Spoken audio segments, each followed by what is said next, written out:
Student. जैसे कि आपने पिछली क्लास में सब्स्टिट्यूशन मेथड पढ़ा था, आज हम अपना एलिमिनेशन मेथड पढ़ेंगे।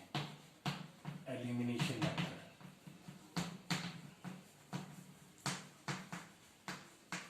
देखो बेटा, एलिमिनेशन का क्या मतलब होता है। एलिमिनेशन मेथड में क्या है, एलिमिनेट का मतलब होता है खत्म करना।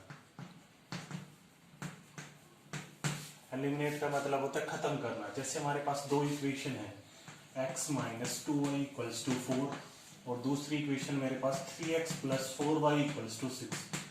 ये दो इक्वेशन है। क्वेश्चन कैसे आएगा, आपको x और y की वैल्यू निकालनी है। कौन से मेथड से, एलिमिनेशन मेथड से। तो एलिमिनेशन में क्या करना होता है, x का जो कोफिशिएंट है या y का जो भी कोफिशिएंट है, जहां ये हमारी फर्स्ट इक्वेशन है, ये सेकंड इक्वेशन है। फर्स्ट इक्वेशन में हमारा x का कोफिशिएंट क्या है 1, सेकंड इक्वेशन में x का कोफिशिएंट क्या है 3। सबसे पहला काम होता है इन दोनों कोफिशिएंट को इक्वल बनाना। या पहले x का कोफिशिएंट इक्वल बना लो या y का कोफिशिएंट इक्वल बना लो। जैसे यहाँ x का कोफिशिएंट 1 है, यहाँ x का कोफिशिएंट 3 है। इक्वल कैसे बनेगा, इस पूरी इक्वेशन को मैं किससे मल्टीप्लाई कर दूं, 3 से।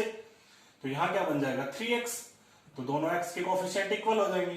फिर दोनों इक्वल हो जाएंगे तो देखो यहाँ भी 3x यहाँ भी 3x। फिर हम दोनों इक्वेशन को क्या कर देंगे, सब्ट्रैक्ट। तो एक एग्जाम्पल लेते हैं, आपकी बुक का एक एग्जाम्पल देखो। आपकी बुक का 3.4 का सेकंड क्वेश्चन है। 3.4 का सेकंड पार्ट है ये। 3x plus 4y equals to 10 और दूसरी इक्वेशन दे रखी है आपके पास 2x minus 2y equals to 2। ये आपके पास दो इक्वेशन है बेटा, इन दोनों को एलिमिनेशन मेथड से सोल्व करना है। ये फर्स्ट इक्वेशन है, ये सेकंड इक्वेशन है। हमें इन दोनों इक्वेशन में से x और y की वैल्यू निकालनी है एलिमिनेशन मेथड से। तो देखो, या तो आप y का कोफिशिएंट इक्वल बना लो या आप x का कोफिशिएंट इक्वल बना लो। किसी का भी बना सकते हो, पहले कंपलसरी नहीं आप पहले x का बनाओ, पहले y का बना सकते हो। यहाँ x का कोफिशिएंट 3 है, यहाँ x का कोफिशिएंट 2 है। इक्वल कैसे बनेगा, इक्वल बनाने के दो तीन तरीके हैं। या तो आप 3 और 2 का देखो एलसीएम निकालो। 3 और 2 का एलसीएम होता है 6। या तो आप दोनों जगह 6 बना लो। 6 कैसे बनेगा, इसकी मल्टीप्लाई आप 2 से कर दो फर्स्ट इक्वेशन की, और सेकंड इक्वेशन की कर दो 3 से मल्टीप्लाई। तो देखो यहाँ भी 2 3 6x, यहाँ भी 6x। एक तो ये तरीका है कि आप जो भी कोफिशिएंट है उनका एलसीएम निकालो।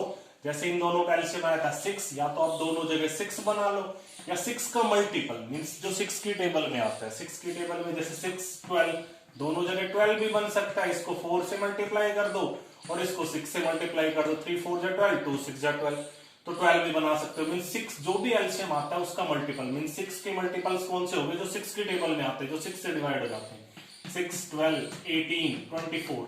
तो ये सारे नंबर आप यहाँ x के कोफिशिएंट में बना सकते हो। लेकिन इससे भी आसान एक तरीका हमारे पास है। क्या है, देखो यहाँ x का कोफिशिएंट फर्स्ट इक्वेशन में क्या लिखा हुआ है 3, यहाँ x का कोफिशिएंट क्या लिखा हुआ है 2। इन दोनों कोफिशिएंट को इंटरचेंज करना है। इंटरचेंज मतलब इस पहली इक्वेशन की मल्टीप्लाई आप कर दो 2 से।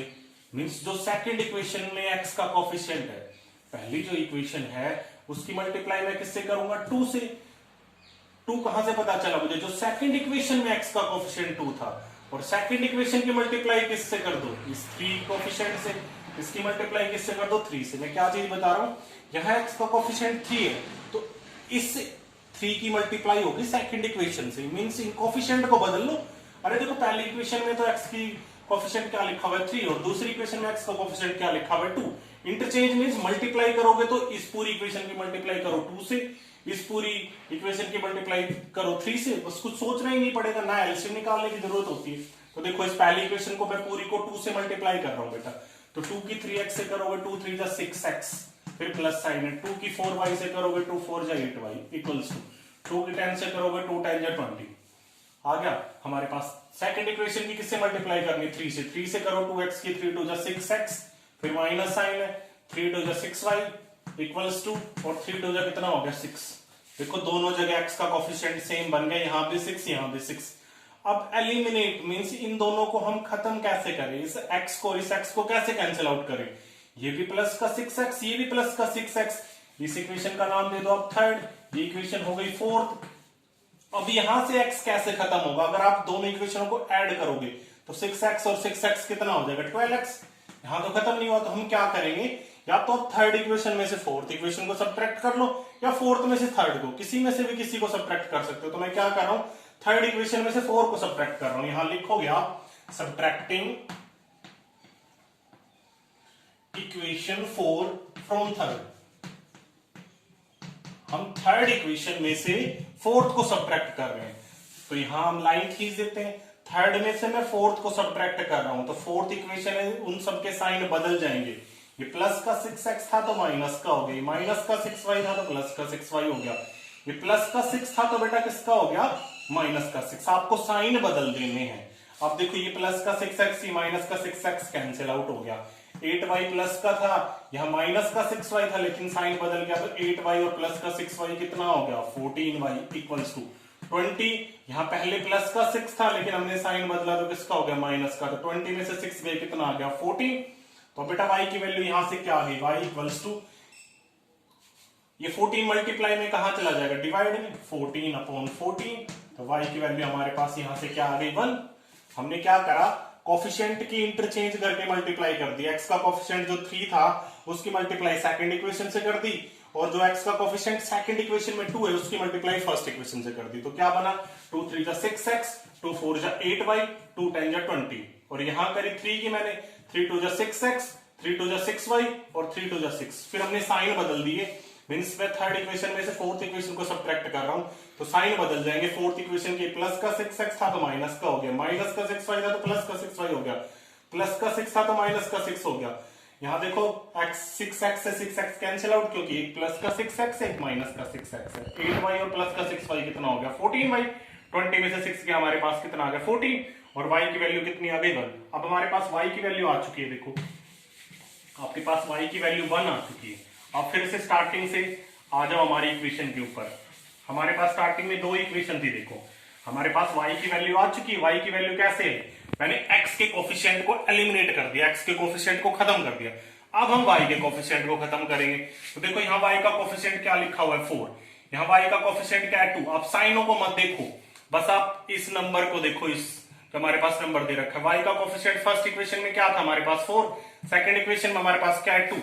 तो इस इक्वेशन की मल्टीप्लाई किससे कर दो, 2 से, इस इक्वेशन की मल्टीप्लाई किससे कर दो, 4 से। बिल्कुल आसान है, ये 2 की मल्टीप्लाई यहां हो जाएगी, इस 4 की मल्टीप्लाई नीचे वाली इक्वेशन से कर दो। इस पूरी इक्वेशन की मैं 2 से मल्टीप्लाई कर रहा हूं, तो 2 3 जा कितना हो गया हमारे पास, 6x प्लस 2 4 जा 8y इक्वल्स टू 2 10 जा 20। इस पूरी इक्वेशन की कितने से करनी है, 4 से, 4 2 जा 8x माइनस 4 2 जा 6, 4 2 जा 8y बेटा इक्वल्स टू 4 2 जा 8। देखो दोनों जगह y का कोफिशिएंट सेम बन गया। अब देखो अगर आप इन दोनों को ऐड करोगे तो 8y, एक तो माइनस का एक प्लस का कैंसिल आउट हो जाएगा, तो आप इन दोनों इक्वेशनों को ऐड करोगे, ये हो जाएगी हमारे पास 5th इक्वेशन, ये 6th इक्वेशन। आप लिखोगे क्या इसके बाद, adding equation 5th and 6th। आप कौन कौन सी इक्वेशन को ऐड कर रहे हो, 5th और 6th को ऐड करोगे तो देखो एक 8y प्लस माइनस का था, एक प्लस का कैंसिल आउट हो गया, 6x और 8x कितना हो गया, 14x इक्वल्स टू 20, और ये भी प्लस का 8 है तो कितना हो गया, 28। तो क्या है हमारे पास, 14x इक्वल्स टू 28। तो x की वैल्यू कितनी आ गई, 14 मल्टीप्लाई में तो कहां चला जाएगा, डिवाइड में, तो यहां से x की वैल्यू क्या मिल गई, 2। तो y की वैल्यू क्या आ रही थी हमारे पास, 1, और x की वैल्यू क्या आ गई, 2। x की वैल्यू कैसे निकाली, y के कोफिशिएंट को खत्म करके, और y की वैल्यू कैसे निकाली थी, x के कोफिशिएंट को खत्म करके। तो ये एलिमिनेशन मेथड है, बिल्कुल इजी है एलिमिनेशन। तो बेटा अगर आपको वीडियो पसंद आई तो लाइक शेयर और सब्सक्राइब